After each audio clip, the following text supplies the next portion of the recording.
Bom dia, povo abençoado de Jesus. Vamos para mais um estudo então, né? Livro de 1 Crônicas, capítulo 17 ao 20.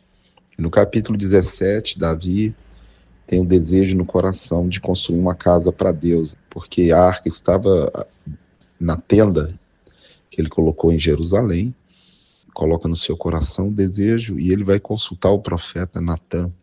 E Natã, na primeira instância, fala: faz tudo que está no teu coração, mas o Senhor vem à noite para Natã e fala com ele, para ele levar um recado para Davi. E ele fala que ele exaltou Davi, tirou Davi de trás da malhada das ovelhas para conduzir o povo de Israel, né? Deu a ele todas as coisas e deu vitórias sobre todos os inimigos. O segredo do sucesso na nossa vida é Deus. Então nós temos que reconhecer que toda boa dádiva vem do Pai das luzes, vem dele para nós. Mas Davi tinha o desejo de construir, o profeta fala que um descendente dele, ele ia estabelecer o trono dele para sempre. E esse descendente ia construir casa para ele. E essa casa ia permanecer. Ao mesmo tempo que ele falava de Salomão, como Salomão extraviou do caminho, né? Salomão fez um templo suntuoso, uma casa linda, e aquela casa acabou sendo destruída por Nabucodonosor. Mas não é dessa casa que Deus está falando, e nem desse trono, e nem desse reino para sempre. Jesus veio instalar o reino de Deus. Deus habita em nós e nós somos a casa dele. Jesus Cristo, ele está construindo lugar. 1 Pedro, capítulo 2, verso 4, diz que ele está fazendo um santuário feito de pedras vivas. E essas pedras vivas são eu e você, a casa espiritual de Deus. Então a profecia de Natã, Davi deve ter ficado de viagem, né?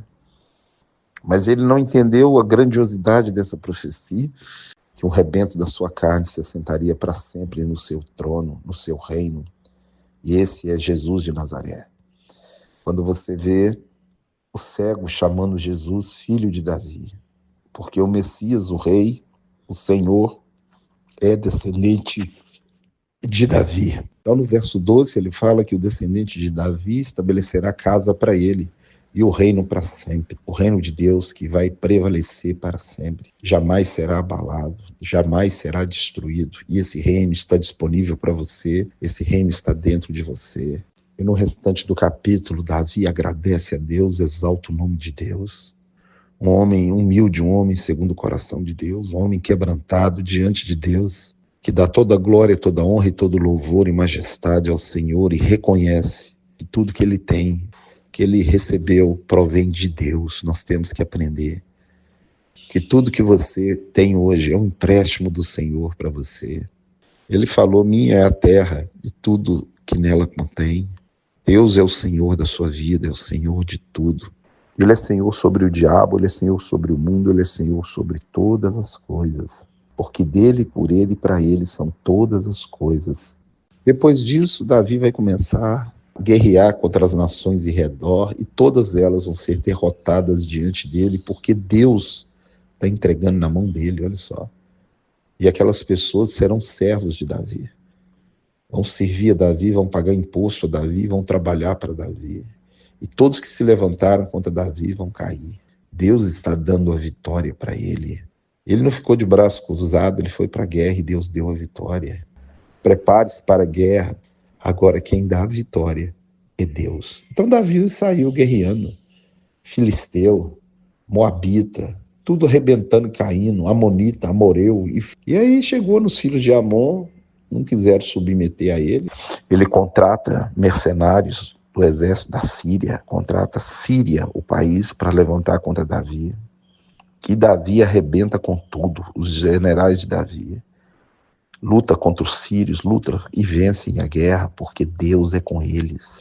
Davi era um homem de guerra, e nós também devemos ser.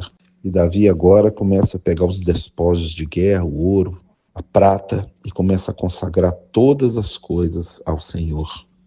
Em 1 Crônicas 18:14 diz que reinou Davi sobre todo Israel, reinava e fazia justiça a todo o seu povo. E no capítulo 19 mostra a guerra contra os sírios, né? Contrataram para se levantar contra Davi e eles também vão fugir, vão ser derrotados diante do rei Davi. Que nessa manhã você medite, que nessa manhã você aprenda a lutar com as armas do Senhor, que nessa manhã você não cochile achando que os inimigos sumiram porque eles estão ao nosso derredor, mas maior é aquele que está em nós do que esse que está no mundo, e nós temos um general. Escute a voz do seu general, o seu general é Cristo. Leia a Bíblia todos os dias e aprenda com a palavra de Deus. Que Deus te abençoe, te guarde, te dê um dia abençoado, te livre de todo mal, em nome de Jesus. Um grande abraço, fica com Deus.